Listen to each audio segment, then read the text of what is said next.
Hello students, welcome to my YouTube channel Home Education. Today I am going to explain the lesson The Enemy from Vista's book class 12 CBSE board. So are you ready? Listen this explanation very carefully and attentively. तो students ये बड़ा lesson है, मैं इसे part wise बताऊंगा। ये पहला part है। आइए शुरू करते हैं। इसे सुनते हुए आप मेरे चैनल होम एजुकेशन को सब्सक्राइब कर लें। बिफोर यू रीड, आपके पढ़ने से पहले, it is the time of the world war, विश्व युद्ध का समय है। An American prisoner of war is washed ashore in a dying state.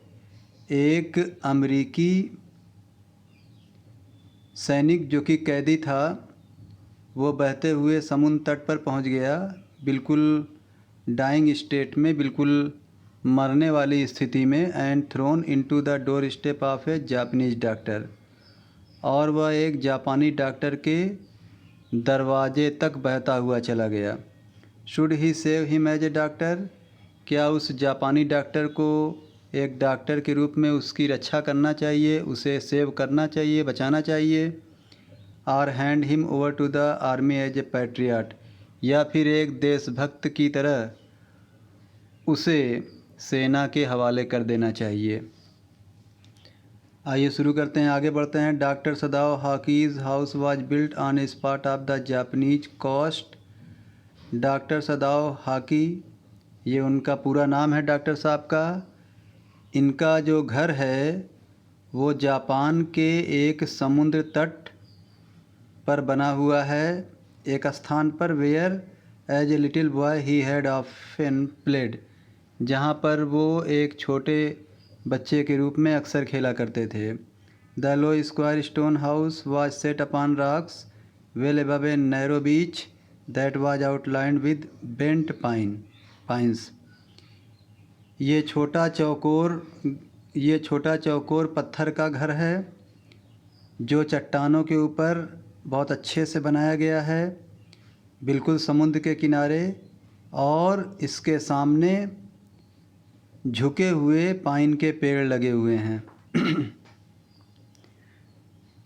As a boy Sadao had climbed the pines supporting himself on his bare feet. एक लड़के के रूप में सदाओ पाइन के पेड़ पर चढ़ता था अपने पैरों के सपोर्ट के द्वारा। As he had seen men do in the South Seas when they climbed for coconut, जैसा कि वह दक्षिण सागर के लोगों को देखता था जब वो कोकोनट या गरी को तोड़ने के लिए पेड़ों पर चढ़ते थे, मतलब वो उन लोगों की कॉपी करता था। His father had taken him often to the island of those seas, उसके पिताजी उन सागरों के द्वीप पर अक्सर उसको ले जाया करते थे। And never had he fail to say to the little brave boy at his side, और वो छोटे से बहादुर लड़के को ये बात कहने में कभी असफल नहीं होते थे। क्या कहते थे वो बात? Those islands yonder they are the stepping stones to the future for Japan. वो अपने बेटे से कहते थे, दोज आइलैंड योंडर, यानी जो सामने द्वीप है, they are the stepping stones to the future for Japan, ये जापान के भविष्य के लिए पत्थर की सीढ़ियाँ हैं। ऐसा इसके पिताजी बोलते थे डॉक्टर सदाओ के। Where shall we step from them, Sadao had asked seriously. तो सदाओ जो है अपने पिता से बहुत गंभीरता से पूछता था कि इन सीढ़ियों से हम कहाँ जा सकते हैं। तो उसके पिता क्या कहते थे? हु नोज, कौन जानता है। हिज फादर हैड आंसर्ड, उसके पिताजी जवाब देते थे, who can limit our future, हमारे भविष्य को कौन सीमित कर सकता है। It depends on what we make it, ये निर्भर करता है जैसा हम अपना भविष्य बनाते हैं। आइए आगे बढ़ते हैं। Sadao had taken this into his mind as he did everything his father said. Sadao इन बातों को अपने माइंड में बिठा लेता था, अपने मस्तिष्क में बिठा लेता था, जो बातें उसके पिताजी कहते थे। His father who never joked और प्लेड विद हिम, उसके पिताजी जो उसके साथ कभी मजाक नहीं करते थे और खेलते नहीं थे, but who spend infinite pains upon him, लेकिन जिन्होंने उसके लिए बहुत से दर्द सहे थे। Who was his only son, जो उनका एकमात्र पुत्र था। Sadao knew that his education was his father's chief concern, Sadao जानता था कि उसकी शिक्षा उसके पिता की मुख्य चिंता है। For this reason he had been sent at 22 to America to learn all that could be learn of surgery and medicine.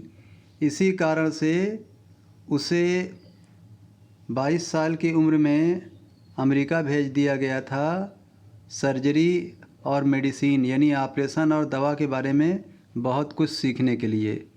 मतलब उसे एक डॉक्टर बनने के लिए अमेरिका भेज दिया गया था, surgeon doctor. He had come back at 30, और वो 30 साल की उम्र में वापस आ चुका था। And before his father died he had seen Sadao become famous not only as a surgeon but as a scientist. और उसके पिता के मरने से पहले उसके पिताजी ने अपने बेटे सदाव को न केवल एक मशहूर सर्जन बनते हुए देखा, बल्कि उसे एक वैज्ञानिक बनते हुए भी देख लिया। Because he was perfecting A discovery, क्योंकि वह एक खोज को पूरा कर रहा था, which would render wounds entirely clean, जो घाव को पूरी तरह से साफ कर सकती थी, पूरी तरह से ठीक कर सकती थी। यानी डॉक्टर सदाव घाव पर रिसर्च कर रहा था, घाव की दवा तैयार कर रहा था जो घाव को अच्छी तरह से ठीक कर सकती थी। He had not been sent abroad with the troops, उसे सेना के साथ विदेश नहीं भेजा गया। आल्सो ही न्यू, वो ये भी जानता था, there was some slight danger that the old general might need an operation for a condition for which he was now being treated medically, and for this possibility Sadao was being kept in Japan. वह यह भी जानता था, also he new, वह यह भी जानता था कि there was some slight danger, इसमें कुछ खतरा था, that the old general might need an operation for a condition, क्योंकि जो जापान के बूढ़े जनरल थे उन्हें एक कंडीशन के लिए ऑपरेशन की ज़रूरत थी। For which he was now being treated medically, जिसके लिए उनका दवा के द्वारा ट्रीटमेंट चल भी रहा था।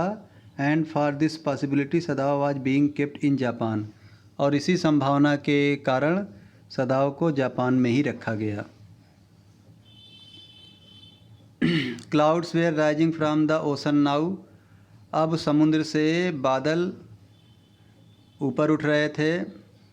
The unexpected warmth of the past few days had at night drawn heavy fog from the cold waves, पिछले कुछ दिनों से आशा के विपरीत पड़ने वाली गर्मी ने ठंडी लहरों से धुंध निकालना, भारी मात्रा में धुंध खींचना शुरू कर दिया था।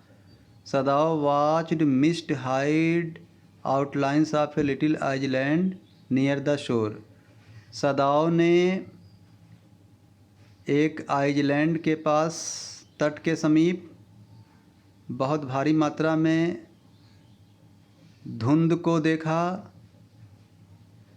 सदाव watched mist hides outlines of a little island near the shore and then come creeping up the beach below the house wreathing around the pines, Sadao ने धुंध को देखा जिसने एक छोटे से आइलैंड को जो कि तट के किनारे था उसको छिपाने लगा, मतलब धुंध के कारण वो आइलैंड जो है छिपने लगा।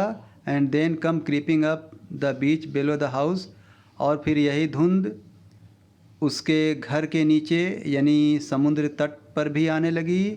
रीथिंग अराउंड द पाइन्स, और जो पाइन के पेड़ हैं उनके चारों ओर ये धुंध फैलने लगी। In a few minute fog would be wrapped about the house too, कुछ मिनट में ही ये धुंध पूरे घर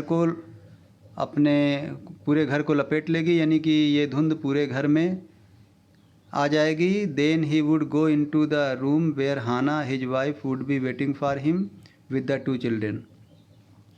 तब वह अपने रूम में जाएगा, कमरे में जाएगा, जहाँ पर उसकी पत्नी हाना 2 बच्चों के साथ उसका इंतज़ार कर रही होगी, प्रतीक्षा कर रही होगी।